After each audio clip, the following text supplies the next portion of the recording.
আজকে দেখো গাছপাটা রান্না করব চিংড়ি দিয়ে। গাছপাটা বলতে এঁচড়। আজকে এই বছরের প্রথম গরমের সবজি উঠেছে, এই যে এঁচড়। এঁচড় চিংড়ি করব। এই যে চিংড়ি মাছ নুন হলুদ দিয়ে বেছে নুন হলুদ দিয়ে মাখিয়ে রেখেছি। এই যে এঁচড়টা একটু নুন হলুদ আর একটু তেল দিয়ে সেদ্ধ করে নেওয়া হচ্ছে। সেদ্ধ করে আমি এটা জল দিয়ে আবার একটু ধুয়ে তারপরে নেব। আর একটু সেদ্ধ হবে, হাফ সেদ্ধ হয়েছে, আর একটু সেদ্ধ করে নেব। এবার আমি চিংড়ি মাছটা ভাজবো, তার জন্যে দিচ্ছি তেল। তেলটা গরম হয়ে গেছে,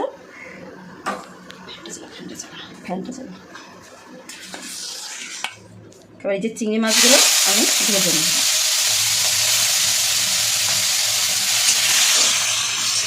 হয়ে গেছে, আমি এবার তুলে নিচ্ছি। বেশি ভাজলে শক্ত হয়ে যাবে, অল্প হালকা ভেজে আমি চিংড়িটা তুলে নেব। এবার রান্নাটা করার জন্য পুরো তেল দিয়ে দেবো, একটু বেশি করেই তেল দেবো। এবার এই তেলে একটু আলুগুলো যে ডুমো করে কাটা রয়েছে, চৌকো করে কাটা রয়েছে, আলুগুলো হালকা একটু ভেজে আমি তুলে নেব। এগুলো আমি তুলে নিচ্ছি। এই ভাজা তেলের মধ্যে প্রথমে দিয়ে দেবো গোটা গরম মশলা ফোড়ন, এলাচ আছে, লবঙ্গ আর দারচিনি ফোড়নে দিয়ে দিলাম। দিয়ে দিচ্ছি তেজপাতা। এবার স্লাইস করে আর কাটা আছে পেঁয়াজ,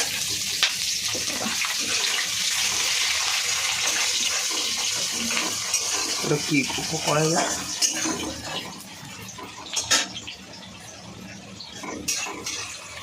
একটু ভেজে নিয়ে তারপর দেবো পেঁয়াজ। পিঙ্ক কালার হয়ে গেছে, এবার দিয়ে দেবো আমি পেঁয়াজ বাটা।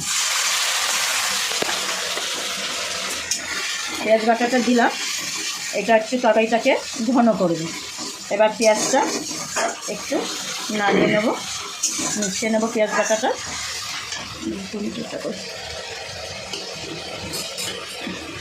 এবার কাটা আছে আমার টমেটো, এটা দিয়ে দিলাম।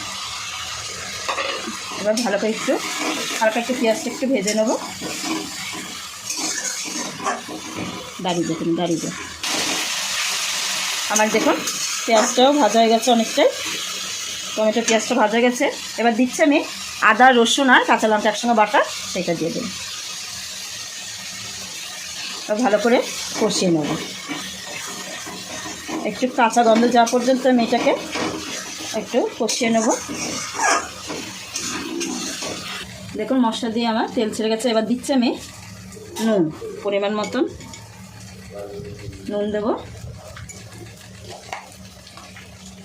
দেব আমি হলুদ গুঁড়ো,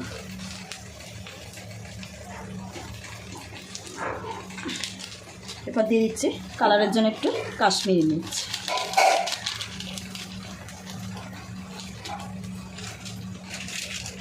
এবার একটু মশলা ধোয়ার জল দেবো, ভালো করে কষিয়ে নেওয়ার জন্য, মশলা যাতে না লেগে যায়, পুড়ে যায়। আর ভালো করে জলটা দিয়ে ভালো করে কষিয়ে নেব।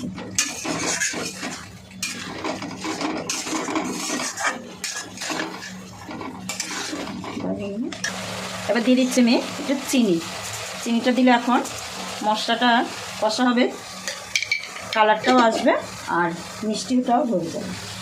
সেই হিসেবে আমি চিনিটা দিলাম, কেন এছাড়া একটা নিজস্ব কোনো টেস্ট নেই। টেস্ট বাড়ানোর জন্য একটু নুন ঝাল টক মিষ্টি সবই দরকার। এবার ভালো করে আমি তেল ছাড়া পর্যন্ত আমি ভালো করে কষিয়ে নেব।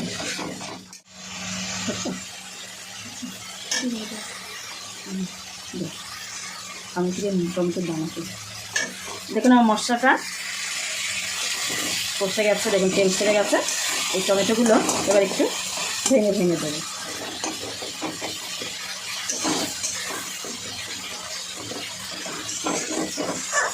এগুলো একটু ভেঙে ভেঙে দিলাম, মিশে গেছে। এবার আমি যে এঁচড়গুলো আমি সেদ্ধ করে ধুয়ে রেখেছিলাম সেটা দিয়ে দিই। এঁচড়ের সঙ্গে এবার মশলার সঙ্গে একটু কষিয়ে নেব।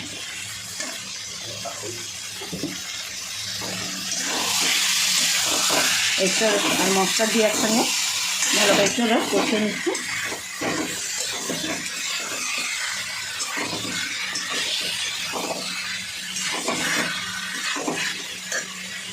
আলুগুলো দিয়ে দেবো।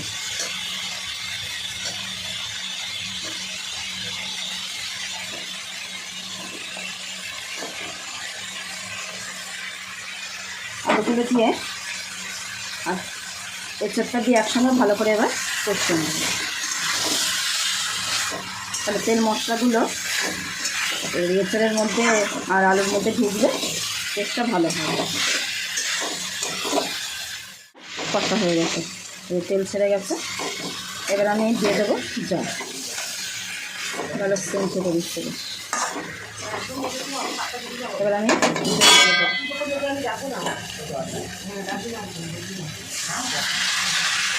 দিয়ে দিচ্ছি আমি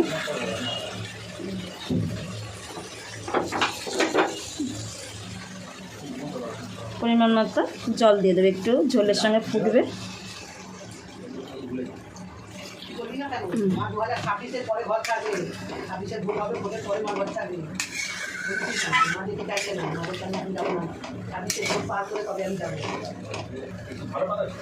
এবার আমি ঢাকা দিয়ে দিলাম, ঢাকা দিয়ে সবজিটা সেদ্ধ হতে দেবো।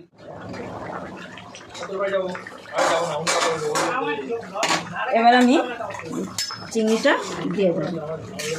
চিংড়িটা একটু ফুটবে ঝোলের সাথে, জুসটা যেটা ছিল সেটা দিয়ে দিলাম। চিংড়ি থেকে বেরিয়েছে, কালারটা কত সুন্দর ছিল।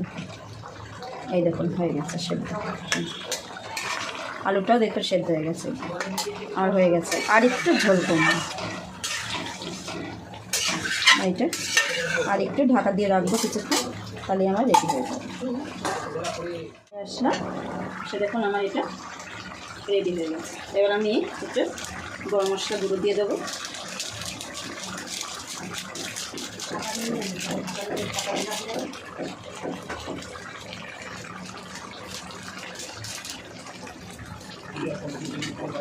একটু মিক্স করে দেবো।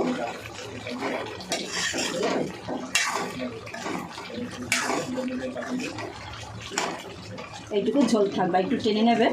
আমি এবার গ্যাসটা এটা ঢাকা দিয়ে দিলাম, ঢাকা দিয়ে এবার গ্যাসটা বন্ধ করে রেখে দেবো। দেখুন তরকারি কালারটা দেখুন কত সুন্দর, এই যে রসা রসা আছে। আমি এবার একটা জায়গায় ঢেলে নেব।